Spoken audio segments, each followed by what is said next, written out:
Hey, welcome, gang. We are live. The live stream thing is still going. You guys may be aware that I've always been live stream challenged, but we are back. I've been doing a live streaming. You're getting me on YouTube right now, LinkedIn, Facebook, on the two Facebook groups, as well as a third, which is OSHA Compliance Help group. This is going to be our very first live interview. See, Scott, I didn't even throw that one on you. Yeah, you're in there. It's got the pressure. So we're gonna do what I normally do first before I introduce you to Mr. Scott Coleman, who is the founder, CEO, and the brainchild behind the Preventure system. What I will do right now, though, I am going to ask you if you are able to hit the, well, it depends on what system you're on, but if you want to talk to me, then you got me through the chat button. So wherever you are, you can hit the chat button, and that's where I'm going to be able to see you on. And for those of you who are on LinkedIn, the chat button, all of a sudden, every now and then, no, they work. I'll tell you that we'll do our best on that one, but every now and then they do work. If not, I'm gonna get it in the email, and what I'll do is I'll keep my phone up just so I can get your messages. So to get us started, I'm going to do, usually, you guys got me for the OSHA compliance stuff. So I will go ahead and I'll make sure you get this OSHA compliance in real quick. But I'm very excited to talk to Scott on this one. So here are some of the articles I'm going to give you guys. So this one in particular is going to be related to the OSHA. There's two things that happened that was really big. So first thing is going to be, and I'm going to show it to you on the OSHA homepage. So the first thing that you're going to be looking at is OSHA is going to go into the compliance side even heavier than they normally do. So let me show this screen for you. I'm going to take myself out.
One of the things that I've been going for, there's another issue that I do want to make sure I point out to you guys.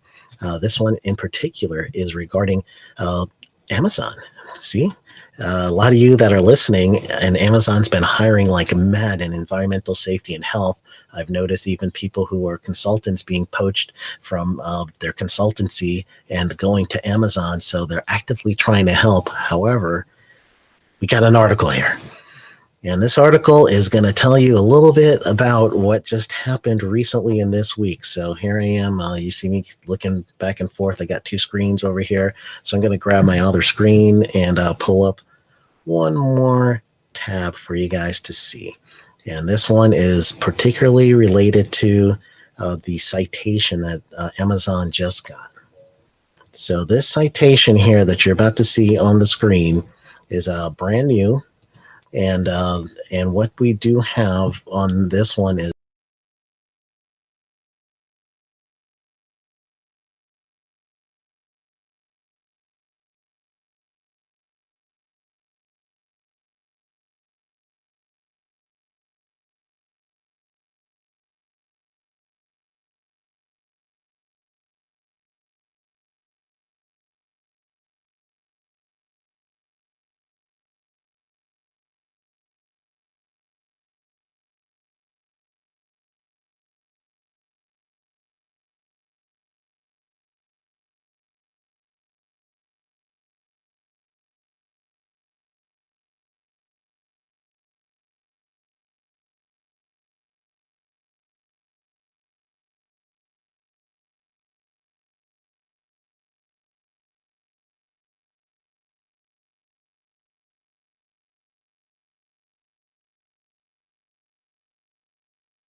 going to be not only for them if it happened in this location, but any of the Amazon fulfillment centers in the U.S. So once that happens, now they're going to be dealing with almost $126,000 per occurrence. So it's going to be quite a bit. All right. You guys could hear my dog in the back because I'm not in the sound studio. He's very exciting, isn't he? So what we're gonna do is when I come back, we're gonna go in. We're going to get a nice conversation in with Scott Coleman. I'm giving you guys a chance to get some information. Facebook, you're helping me out there. Facebook says in the chat, says, "What's up with the background?" I see that. That's my background. You can see it in the back, and it says, "Your head is like a matrix." That's excellent. I know who that is in Facebook. I'm positive. And is that a dog? Yes. Facebook, that is a dog, and he's just outside the door. So remember, you could leave any kind of comments or chats, including "is that a dog," in the chat box, and hopefully we'll get back to you as quickly as I can. I'm going to be monitoring the LinkedIn feed as well on my phone, so we'll get it both ways. After this message, I'm going to come back and we're going to interview Mr. Scott Coleman with Preventure, and he's going to tell me a lot about what's happening with him and his organization. So we'll be right back. Safety Consultant TV? Well, I'm going to tell you about it. The Safety Consultant TV is a subscription-based video on demand service that will help you learn the business of being a safety consultant at the convenience of your own home. This is where you have video lessons in a playlist format, and you will also be able to download material that is going to help you with your safety consulting business today. You could sign up for it at safetyconsultant.tv and watch it on your iPhone, your iPad, Apple TV, Android TV, Roku, and Fire TV. So go right now to safetyconsultant.tv and sign up today.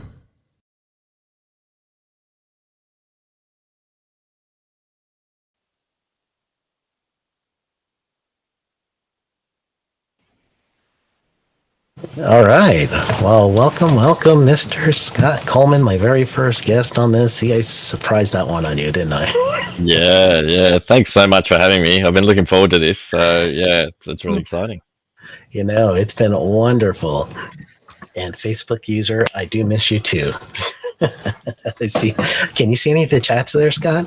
Yeah, I can. I did see that head like a Matrix. I thought, oh, I didn't get into the whole Matrix movie thing, but I know people move in slow motion and things are pixelated, so I get it.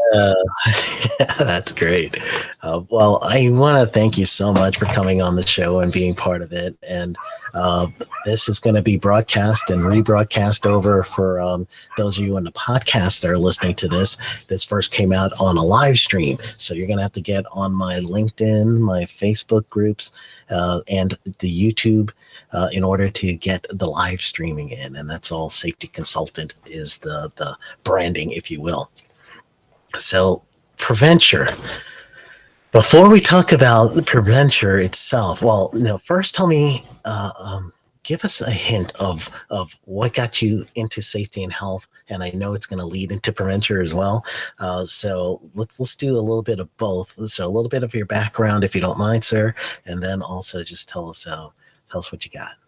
Yeah, of course. So my background, I'm a sports physical therapist. So I grew up doing a lot of sports, getting injured a lot, fell in love with the sports physical therapy profession, went through college and studied it. And then I took a break to focus more on injury prevention because the sports that I was treating the most were repetitive loading sports. So this is like your Olympic sports, so rowing and track and field and swimming.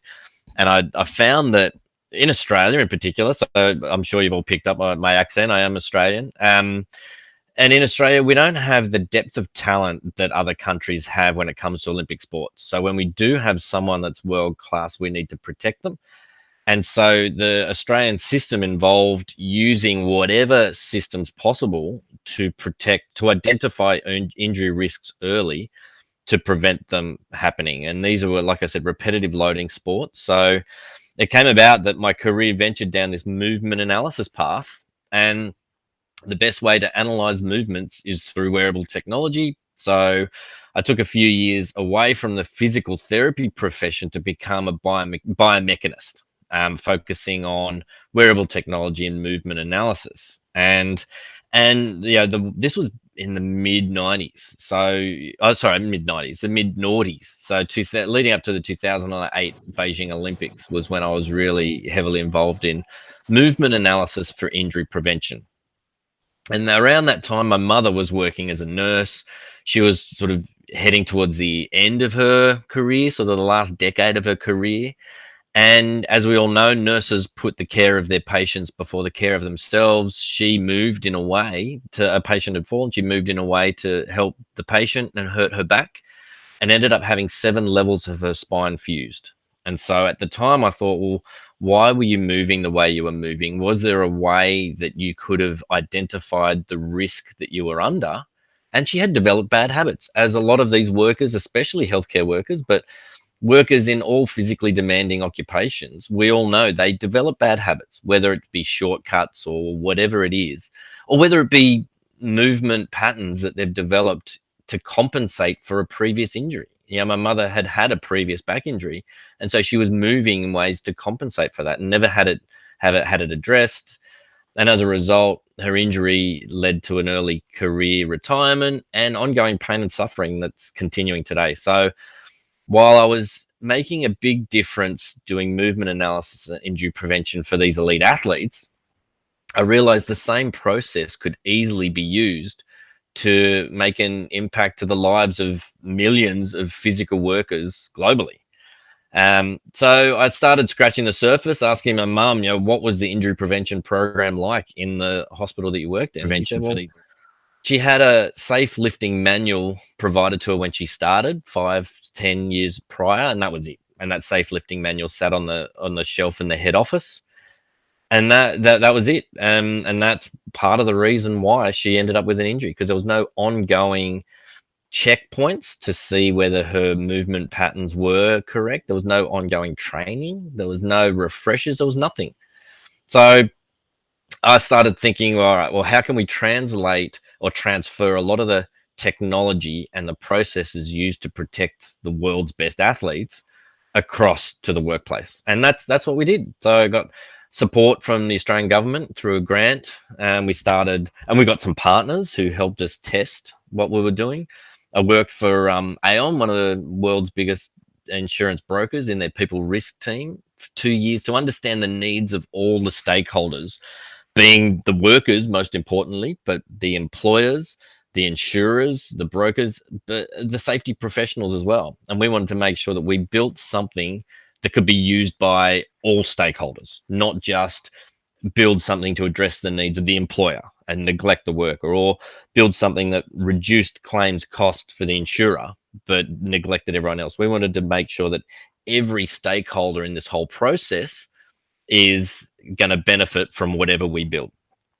And now, and we're still on that journey. We've still got partners who are safety professionals. So we've built a tool for their tool belt that they can use to complement the services that they provide, to provide evidence that what they're doing is actually making a difference. Because when you can measure it, you can say, here's what it was before we started, here's what it is now after we've done the consulting services. But of course, you know, we want to make sure that the workers are alerted to when they are at an injury, an increased risk of an injury, and then do something about it. Yeah. And I suppose that's the long version of my journey to this point. And I say my journey, it's our journey. We've got a team. Yeah. Yeah. Oh, you got a good team, though. You got, even though you say it's your journey, yes, I know it's anybody with a team. When you're saying you as the owner, you always mean the team too, and you got a wonderful team that's helping you out. A lot of things struck me in that, in your description, and most of the time when people think about the movement part, especially when people are video gamers or something, and they're thinking that you put all these sensors on somebody and then they get their signature move in the game because of those sensors and movements. So that's the first thing I thought about. And I was like, hold on, this might be that same type of technology. Am I correct? Well, yeah, and this was a journey we were embarking on, 8-10 years ago, where I started in sports. You measure everything because you really want to find that small area, first of all, of performance improvement, but second of all, you want to make sure that you don't miss anything. So you measure everything and you use all that data analysis to identify the injury risk. And I started doing that in the workplace, and it was overwhelming. And even now, there's still wearable products available in the workplace that are still down that path of it's too much. And even the concept of paralysis by analysis, you can actually go down such a rabbit hole with the data analysis that you lose the bigger picture. And so it took a lot of refinement to get to the point where, now we basically use one sensor that goes on the upper back that measures the trunk movement, because we know it's the back injuries that have the biggest impact, they're the biggest cost, but also if there's a back injury, that's the biggest predictor of future injury as well. But also, you've got a sensor on the back, it doesn't measure arm. So the other sensor just goes on the upper arm of one of the arms. Usually the worker knows which arm does the most physical load, so they put the sensor on that arm. And that's it. We originally had sensors on the legs, but I realized that the sensor on the back could actually pick up most of the G forces or the impacts through the legs. So we didn't really need to have sensors on the legs. We do for special projects because I'm a science nerd. So if someone says, oh, look, we'd really like to see more information on the knee load or the ankle angles, it's like, yeah, let's put more sensors on and let's do a special project. But the core product we have only has the 2 sensors because we want it to be cost effective and user friendly for everyone to use. So we narrowed it down to just the 2, and they give us more than enough information to identify the movement patterns for different workers doing different tasks. I'm imagining that some of the safety and health professionals that get your information in and or your equipment, and I'm sure as they're trying stuff out, they're looking at lagging indicator, meaning the activity has happened, but it seems like it's also a leading indicator because now you're seeing if there's I don't know. If I'm reading into this technology, let me know. But I've been a safety and health coordinator. I got into safety in '94, so it's been a while. But if you now see a worker who is starting to behave erratically or their movement is different, now can you prove possible impairment? Can you prove that maybe their mind's not on the job today? Can you has that been used for evil? That's all I'm trying to say, because Yes, safety and health, evil, yes. that's one of the things that may happen with technology like that. Oh, yeah, 100%. And again, when I started this journey, I spent a lot of time with workers to the point where I'd literally be walking around behind these warehouse workers with a laptop, and they've got the sensors, and I had to be within 10 meters. So I'd be running around while they're on forklifts trying to stay within 10 meters. But when I spend a full shift with them, I'm asking them, what do you want out of this? What are you concerned about? How can you see this technology being used? And the biggest concern was, first of all, they didn't want to be tracked. They didn't want someone in the office on a laptop being able to see exactly where they are and what they're doing every minute of the day. So that was the first thing we made sure we addressed. Like, there's no tracking, and the communication behind the technology is the sensors measure the load, which is the physical demands of what they're doing. And so when you communicate it in that way, you say to a worker, we know what you do is physical. We want to measure it, because when we measure it, we can manage it and we can identify ways of reducing it. We don't want to track where you're going. We don't want to see how hard you're working, because that was another thing early on I had, again, because I'm a science nerd, I wanted to measure. There's two types of load. There's external load, which is the way they move, which is the biomechanics, which is what we focus on. But then there's internal load, which is the way the body responds to the external load. So you could have two individuals moving in exactly the same way, or say it's two runners, for example, two people running with a very, very similar running pattern.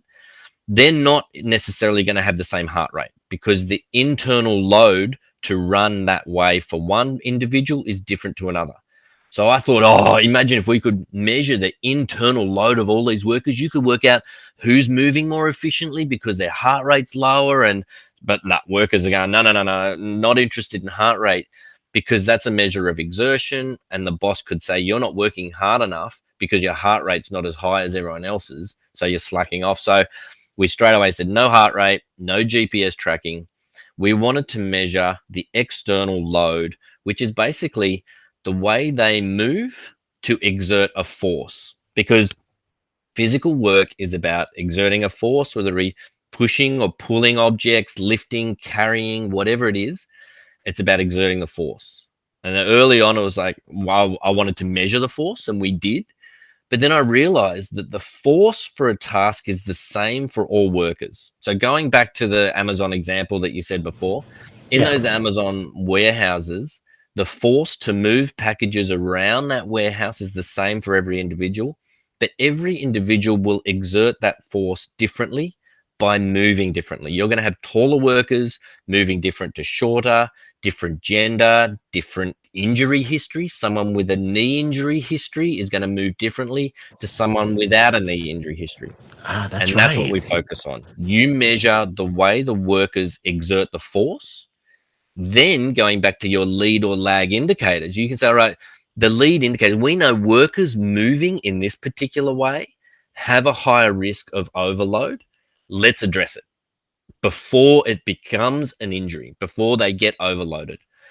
And then the last bit of technical talk I'll go through is, I've talked about internal, external load.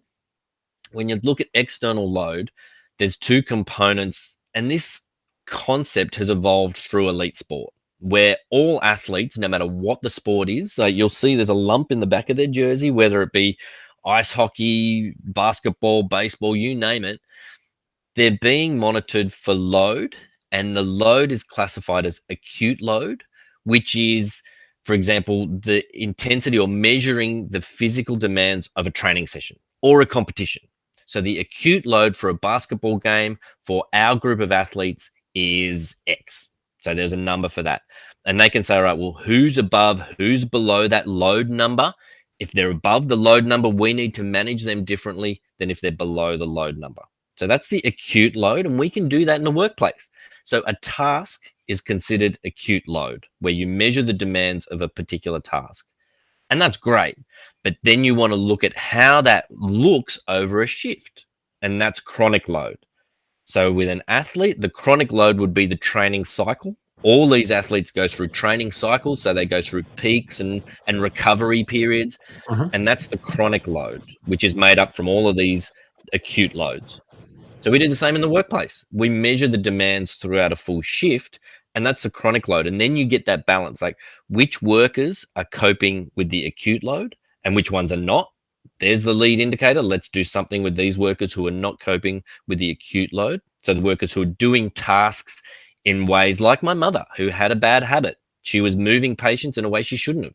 So her acute load was not good. But her chronic load was also not good because she would fatigue quickly because she was getting older. And we know with aging workers, they're less able to tolerate the chronic load. They'll fatigue quicker. So when you measure it, you can see who the outliers are and say, right, well, here are the workers who are not coping with the chronic load. First of all, can we change what they're doing in a shift? Can we schedule tasks differently to reduce that chronic load? And if not, how do we manage it? Do they need a stretch break at 2 p.m. because that's when the chronic load tends to get the highest? Or do we need to manage their load differently by giving them breaks instead of one lunch break? Let's break that up into 2 breaks earlier and later in the day. And these are all concepts that we've explored with a lot of employers. And it's as soon as you've got data, you can explore it. If it's just an opinion, people will say, oh, yeah, but, that's your opinion. Your opinion matters because you're a safety professional. But when your opinion is backed by data, that's when you say, all right, that's when you get meetings with people to say, okay, let's look into this and let's see what we can do to change it. Yeah, that's great, especially knowing that you're getting empirical data that is good, because the old adage about bad data in, bad data out. So you're getting you're getting the good empirical data coming in, which is going to help you now with your safety system. And if you're truly thinking of an organization, and correct me if I'm getting the gist right or not, but an organization should have an organizational culture as opposed to just a safety culture. And therefore, if your safety department or even whoever's the monitoring person notices these things, they could now imply or at least impart some sort of mitigation, such as a stretch and flex program, or they might want to say, let's go ahead and let's be more free with the breaks or something similar, so that the workforce themselves will be less fatigued. But that means that now you're going to be talking to the production person to say, if we have production needs, then we need to adjust it this way. So it seems like it's a whole of an organizational approach, starting with the product, starting with the technology. Is that fair to say? Yeah, when you're measuring things. And even we've had clients also have a type of Shark Tank competition. So they'll say to the workers, we've measured the chronic load for this task, the acute load for this task to be here. You guys get in groups and see if you can come up with a solution. And if you come up with a solution, we'll measure it. We'll measure all of the different solutions you come up with.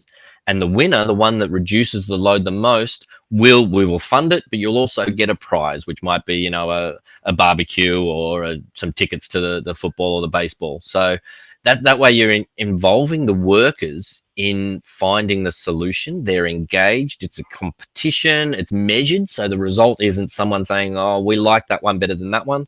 It's here by quantifying the acute load, you can say this is clearly better than what we're doing at the moment. So you guys are the winners. You've solved this problem for us, and everyone's happy. Yeah, excellent. And that's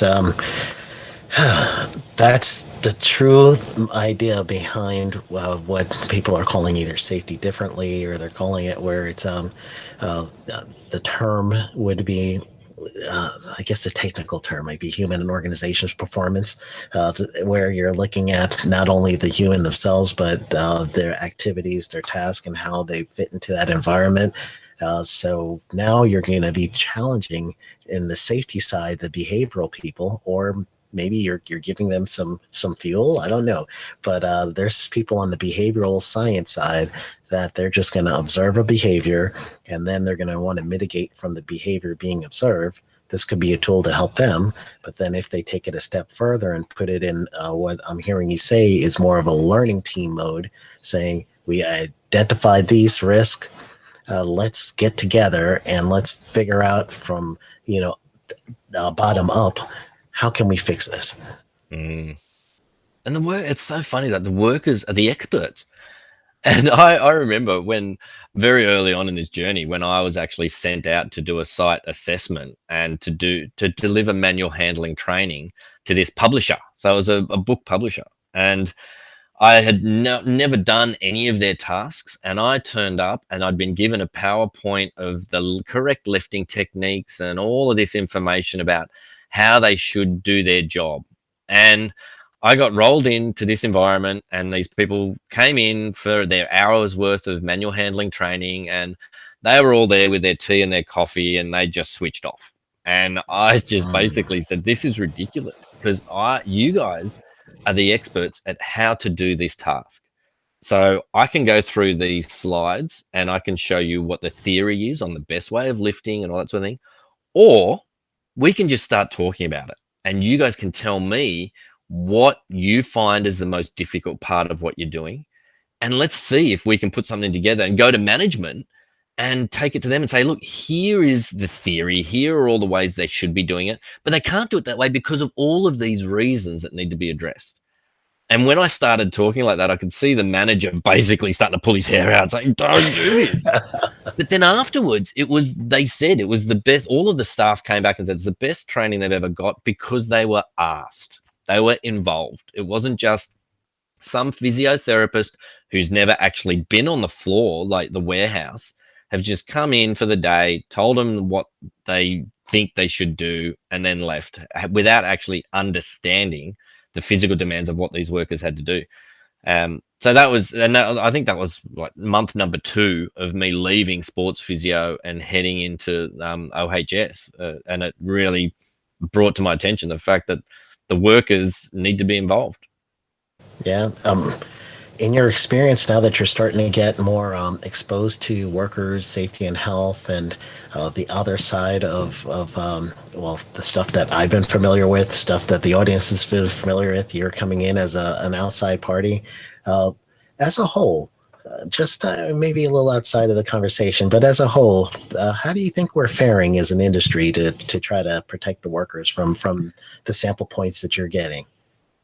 Yeah, the first thing I noticed, the strength of the safety environment or the safety industry was the amount of content that had been created. So I'd help these companies who had files and files worth of job task analysis or job dictionary or capacity evaluations and all of these assessments and evaluations that had been done by credible ergonomists and safety professionals.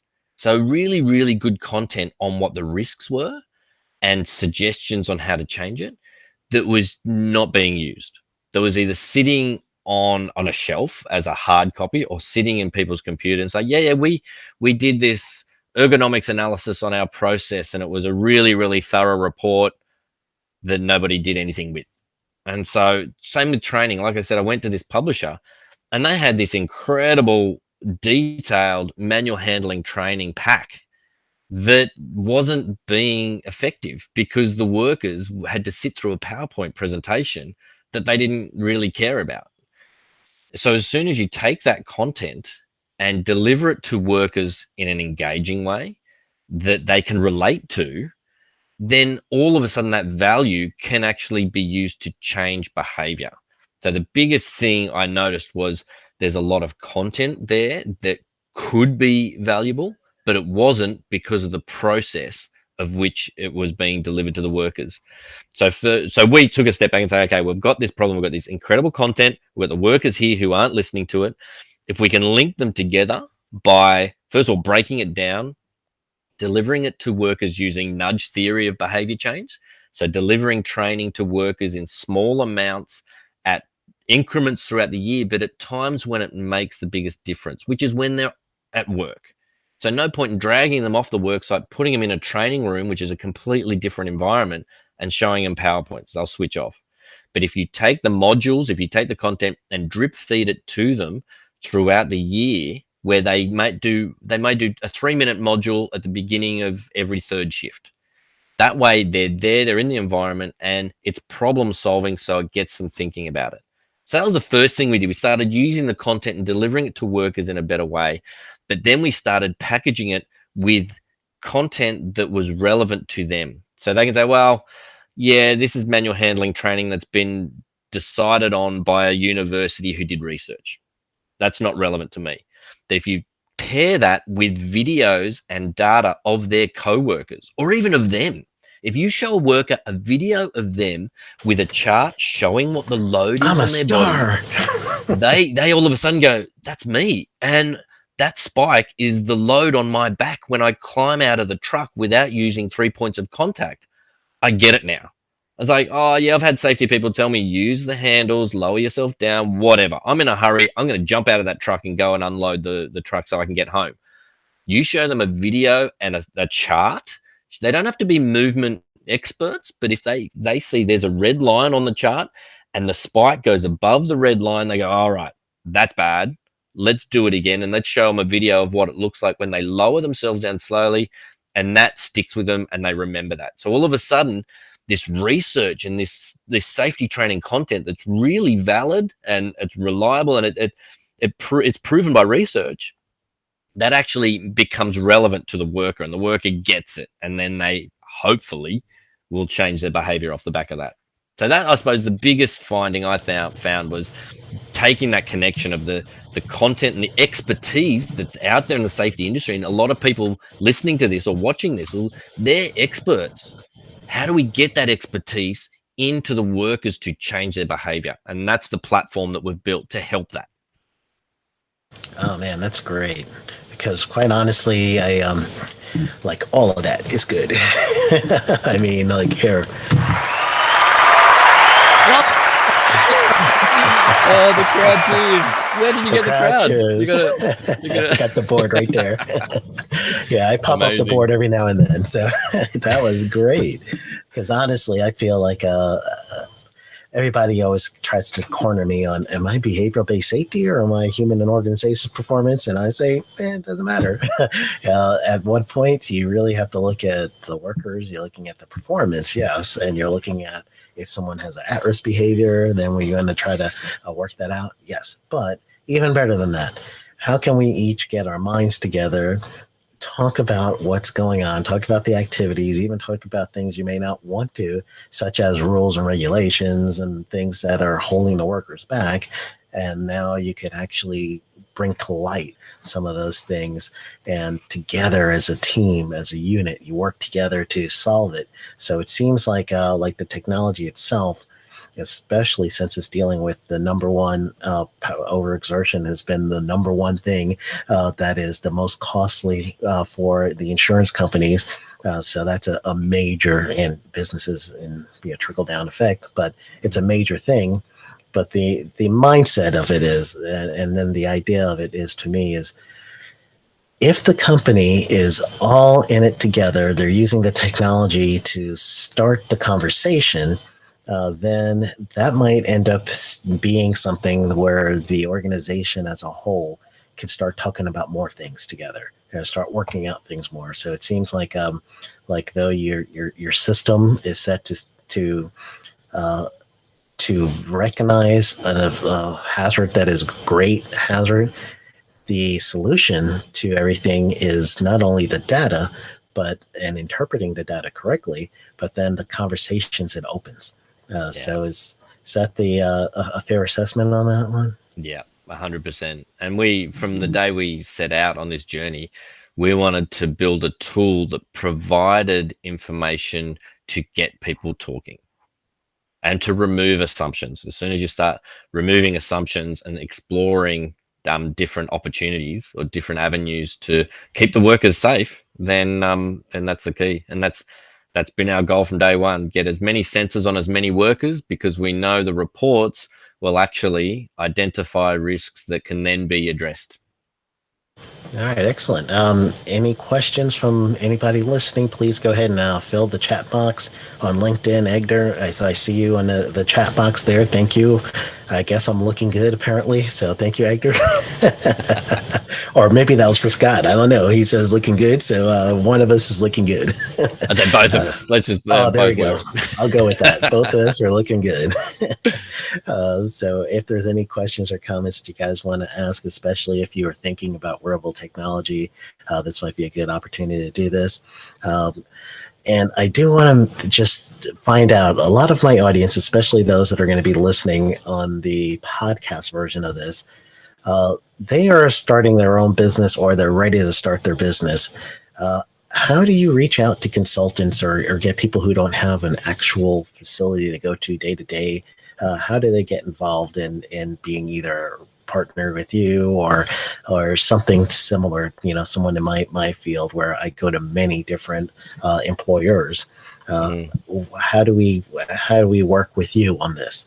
Yeah, well, we actually have a partnership model to help safety professionals scale their services. So traditionally, 10 years ago, a safety professional was limited to the amount of hours they could actually do site visits and then provide consulting services and then deliver reports.